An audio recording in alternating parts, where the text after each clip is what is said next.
বাড়িতে যখন কাল রাত 8:30 নাগাদ একটা ভয়াবহ বিস্ফোরণের ঘটনা ঘটে, তার তীব্রতা এতটাই ছিল যে বাড়ির অ্যাসবেস্টস থেকে শুরু করে বাড়ির ভিতরের যে সমস্ত আসবাবপত্র টুকরো টুকরো হয়ে ছিটকে পড়ে বহু দূরে। আজ সকালেও সেগুলো বিভিন্ন জায়গা থেকে দেখতে পেয়েছেন আমাদের প্রতিনিধিরা। হিন্দোলদে আমাদের সঙ্গে এই মুহূর্তে সরাসরি রয়েছেন ঘটনাস্থল থেকে। হিন্দোল স্থানীয় বাসিন্দারা তারা কিন্তু বলছেন শুধু বাজি নয়, একেবারে বোমা এখানে তৈরি হতো।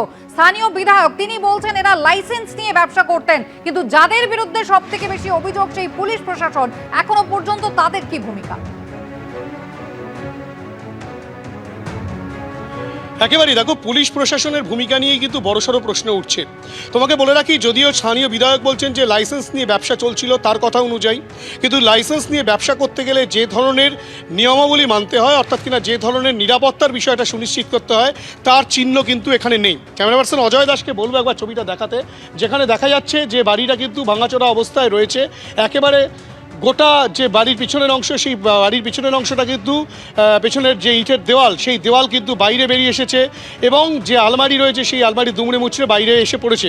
কিন্তু এখানে ফায়ার এক্সটিংগুইশার বলো বা এখানে অগ্নি নির্বাপন যে যন্ত্র, সেগুলোর কিন্তু কোনো রকম কোনো ব্যবস্থা নেই, বা পাম্প করে যে জল দিয়ে নেভানো হবে গোটা বিষয়টি, সেটা কিন্তু এখানে কোনো কিছু দেখা যাচ্ছে না। স্বাভাবিকভাবেই শুধু লাইসেন্স থাকলেও কিন্তু তারপরে যদি কোনো দুর্ঘটনা ঘটে যায়, কোনো রকমভাবে অগ্নিকাণ্ডের ঘটনা ঘটে যায়, সেটা কোনো রকমভাবে নেভানো বা প্রতিহত করার কোনো ব্যবস্থা থাকবে না, সেটা তো হতে পারে না।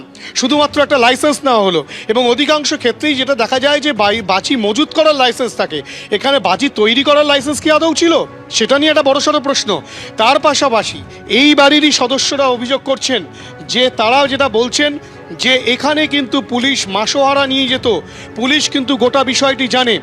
এবং কিছুক্ষণ আগেই আমাদের প্রতিনিধি পার্থ যে ছবি দেখাচ্ছিল, যে অরক্ষিত অবস্থায় পড়ে রয়েছে বোমা, কোনো রকম পুলিশ নেই, ছড়িয়ে ছিটিয়ে কয়েকটা পুলিশ রয়েছে। ছড়িয়ে ছিটিয়ে পুলিশের মধ্যে তোমাকে দেখাবো, তুমি দেখতে পাচ্ছ যে বাঁশঝাড়ের মধ্যে পুলিশ বসে রয়েছে। একদিকে যেখানে অরক্ষিত অবস্থায় বোমা রয়েছে, একদিকে পুলিশ কিন্তু বাঁশঝাড়ের ছায়ার মধ্যে বসে রয়েছে। অর্থাৎ সেখানে সেই বোমা বিস্ফোরণ হয়ে যে আবার নতুন করে বিপদ ঘটবে না, সেটার কিন্তু কোনো রকম কোনো নিশ্চয়তা নেই।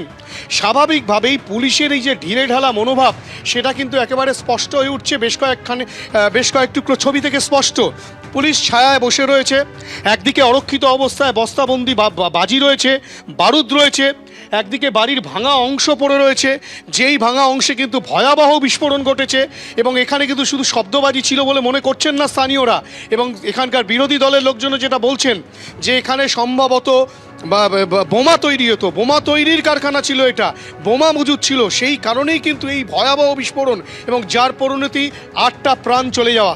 এবং শুধু এই ঘটনা এই প্রথম নয়, দক্ষিণ 24 পরগনারই, রাজ্যের তো বিভিন্ন জায়গায় রয়েছে, দক্ষিণ 24 পরগনারই একাধিক জায়গায় একের পর এক বাজি কারখানায় বিস্ফোরণ, একের পর এক মৃত্যু মিছিল, চম্পাহাটি থেকে শুরু করে বিভিন্ন জায়গায়, মহেশতলা থেকে শুরু করে বোমা বিস্ফোরণ হয়েছে, অগ্নিসংযোগের ঘটনা ঘটেছে, মৃত্যুর ঘটনা ঘটেছে।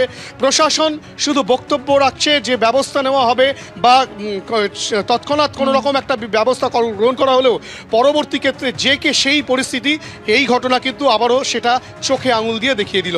কুসুমিতা, একেবারে হিন্দোল এবং একেবারে খোলা আকাশের নিচে প্রবল রোদের মধ্যে যখন বস্তা ভর্তি বোমা, সুতলি বোমা একেবারে প্রকাশ্যে পড়ে রয়েছে, আশেপাশে স্থানীয় মানুষজন ঘুরছেন, তখন গাছের ছায়ায় বসে রয়েছেন পুলিশ কর্মীরা।